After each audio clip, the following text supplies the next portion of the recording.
How to see your Discord server audit log. Hello guys, in today's video I'm gonna show you how to see your audit log on your Discord server.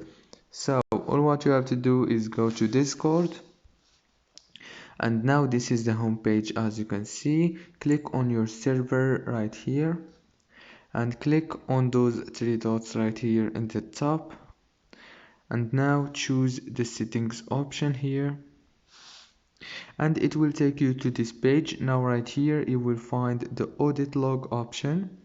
Click on it, and here you go. Now right here you find your audit log, easy and fast, and you can filter by user or by action as you want. If this video was helpful, please don't forget to like and subscribe, and thank you so much for watching this video until the end. See you later, and thank you so much.